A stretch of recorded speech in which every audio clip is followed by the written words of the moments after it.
বিসমিল্লাহির রহমানির রহিম। আসসালামু আলাইকুম এভরিওয়ান, সবাই কেমন আছেন? আশা করি অনেক ভালো আছেন। আলহামদুলিল্লাহ আমরাও ভালো আছি।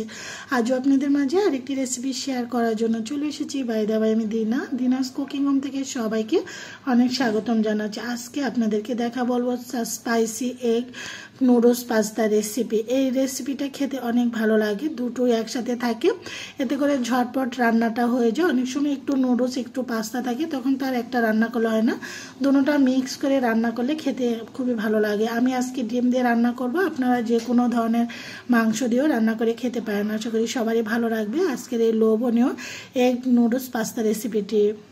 পাতিলের মধ্যে পানি বসিয়ে পানিটা টকবকে ফুটে উঠেছে। প্রথমে আমি এখানে পাস্তাটা দিয়ে দিয়েছি। এখানে প্রায় 1.5 কাপ পাস্তা ছিল, 3 রকমের পাস্তা মিক্স করা ছিল। তো পাস্তাটাকে প্রথমে আমি প্রায় এখানে 30% মতন সিদ্ধ করে নেব একটু লবণ দিয়ে, যেহেতু পাস্তা একটু শক্ত হতে সময় লাগে। নুডলসটা খুব তাড়াতাড়ি হয়ে যাবে, নুডলসটা চিকন ছিল। তো পাস্তাটা অলরেডি 30% হয়ে গিয়েছে। এখন আমি নুডলসটা ঢেলে দিচ্ছি। তো এখানে 1 প্যাকেট নুডলস একটু পাস্তা ছিল, ভাবলাম যে আলাদা আলাদা রান্না করলে হবে না, সেজন্য দুটো মিক্স করে রান্না করছি। এখানে আমি একটা মিডিয়াম সাইজের আলু এরকম ছোট ছোট করে কেটে দিয়েছি, আর ফ্রোজেন করা গাজর ছিল, এতে করে কালারফুল হবে, দেখতে অনেক ভালো লাগে। তো এগুলো এবছর ফ্রোজেন করেছি। আর আলুটা আমার বাচ্চারা খেতে অনেক ভালো লাগে। আমার কিন্তু পাস্তা নুডলস এবং সবজিগুলো সিদ্ধ হয়ে গিয়েছে, বেশি সিদ্ধ করবো না, তা নাহলে গলে যাবে। এখন এটাকে উঠিয়ে ঠান্ডা পানি দিয়ে ধুয়ে নেব একটা স্ট্রেনারে করে। দেখতে থাকুন রেসিপিটি। নুডলসটাকে আমি ঠান্ডা পানি দিয়ে ধুয়ে এখন একটা স্ট্রেনারে করে এভাবে ছড়িয়ে রাখছি, এতে করে এক্সট্রা পানিটা কিন্তু নুডলসের গা থেকে সরে যাবে। তো এখানে আপনার চাইলে তেল লাগিয়েও কিন্তু এটাকে রাখতে পারেন, বা সিদ্ধ করার সময় তেল দিতে পারেন। আমি আসলে কোনোটাই করি না, শুধু শুধু তেলটা নষ্ট আমার কাছে মনে হয়। চুলো অলরেডি একটা ফ্রাইং প্যান বসিয়ে পরিমাণ মতন সয়াবিন তেল দিয়ে দিয়েছি। 1 কাপ পেঁয়াজ কুচানো।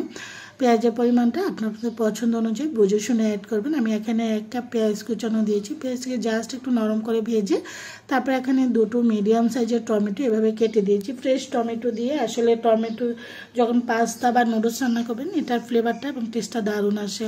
তো আপনার চাইলে এখানে সস দিয়ে করতে পারেন। টমেটো তো আসলে সবসময় বাসায় থাকে না, এখনও তো বাজারে টমেটো পাওয়া যায় অ্যাভেলেবেলে, এখনও মোটামুটি ভালোই সিজন আছে, একটু কমে পাওয়া যাচ্ছে।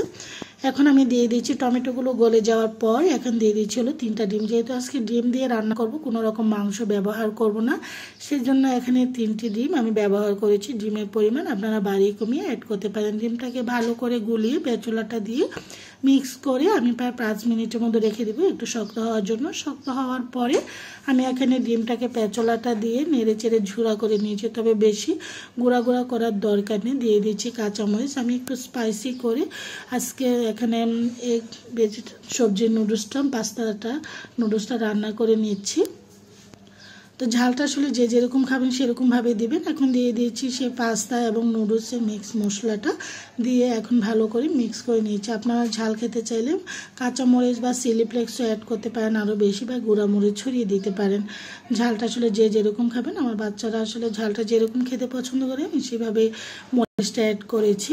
এখন মশলাটা মিক্স হয়ে যাওয়ার পরে একটু লবণ দিয়েছি। লবণটা আসলে আমি দেইনি, ডিম এবং টমেটো যখন দিয়েছি খেয়াল ছিল না, তো একটু 1 চিমটি লবণ দিয়ে এখন নেড়ে চেড়ে ভালো করে মিক্স করে দিয়েছি। আর নুডলসটা যেহেতু আমি সিদ্ধ করার সময় লবণ অ্যাড করেছি, সেজন্য আমি এখন আর লবণটা পরিমাণ কম দিয়েছি, যদি প্রয়োজন হয় পরে দিব। নুডলসটা আমি ঢেলে দিয়েছি, ডিমটার উপর দিয়ে চুলাটাকে লো ফ্লেমে রেখে আমি মিক্স করে নিয়েছি। যারা নতুন রাঁধুনি তারাও কিন্তু এটা করতে পারেন। তো প্রথমে মিক্স করে তারপর আমি হাই ফ্লেমে দিয়ে দিই, যেহেতু এগুলো চাইনিজ খাবার, হাই ফ্লেমে দিয়ে কিন্তু বিশেষ করে এগুলো রান্না করা হয়ে থাকে। আর আমার চুলার তাপমাত্রাটা অনেক বেশি, সেজন্য আসলে অতিরিক্ত বাইরে রাখলে হাতে তাপ লাগে। তো আমি এখানে ভালো করে মিক্স করা নেওয়া হয়ে গিয়েছে নুডলসটা এবং পাস্তাটা। লবণটা আবার একটু কম হয়েছে, আবারও প্রায় এখানে পরিমাণ মতন লবণটা উপরে ছড়িয়ে দিয়ে আবারও মিক্স করে নিয়েছি। তো যে কোনো চাইনিজ খাবার হাই ফ্লেমে রান্না করতে হয়, তো আমি আরও প্রায় 4-5 মিনিটের মতন এটাকে রান্না করে নিয়েছি, এতে করে এটার টেস্টটা খুব ভালো আসে। আমার স্পাইসি এগ নুডলস পাস্তাটা কিন্তু হয়ে গিয়েছে। এই যে দেখুন, আপনারা দেখলে বুঝতে পারবেন খুব ঝটপট হয়ে যায়, আর খেতে কিন্তু দারুণ হয়েছিল। লোভনীয় এই স্পাইসি এগ নুডলস পাস্তাটা আপনারাও কিন্তু ট্রাই করে খেতে পারেন এভাবে। আমি এখানে একটা সার্ভিং প্লেট নিয়েছি। লোভনীয় স্পাইসি এগ নুডলস পাস্তাটা আপনার পরিবার পরিজনে উপভোগ করতে পারেন, বা বাচ্চাদের টিফিনও লোভনীয় এই রেসিপিটা রান্না করে দিতে পারেন।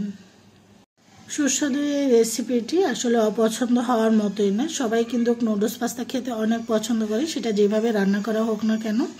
আমার বাচ্চারা খুব মজা করে খেয়েছে, আলহামদুলিল্লাহ অনেক মজাই হয়েছিল। আপনারাও ট্রাই করতে পারেন, আশা করি সবারই ভালো লাগবে, মন্দ হবে না। আজ এই পর্যন্ত, সবাই ভালো থাকেন, আল্লাহ হাফিজ।